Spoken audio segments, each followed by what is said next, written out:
கருடன் ஏன் தேவலோக போர் செய்தார் தெரியுமா? தன் தாய் வினதையின் அடிமை விலங்கை உடைக்க கருடனுக்கு ஒரே ஒரு வழிதான் இருந்தது. தேவலோகத்தில் இருக்கும் அமிர்தத்தை திருடிக்கொண்டு பாம்புகளிடம் கொடுப்பது. கருடனை தடுக்க இந்திரன் தன் முழு படையோடும் நின்றார். ஆனால் கருடனின் பிரம்மாண்டமான சிறகுகள் அடித்த காற்றில் ஆயுதமேந்திய தேவர்கள் அனைவரும் புயலில் சிக்கிய சருகாக பறந்து விழுந்தார்கள். தேவர்களின் எந்த ஆயுதமும் கருடனை உரசி பார்க்க கூட முடியவில்லை.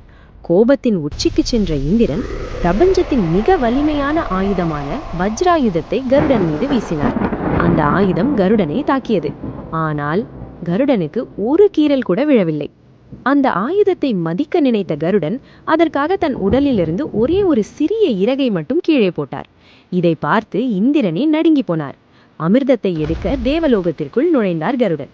அந்த அமிர்தத்தை குடித்தால் மரணமே ஏற்படாது.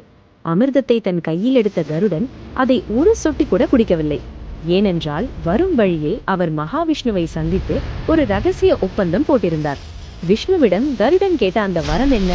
அமிர்தத்தை பாம்புகளிடம் கொடுத்தாரா இல்லையா? பார்ட் 2ல பார்க்கலாம்.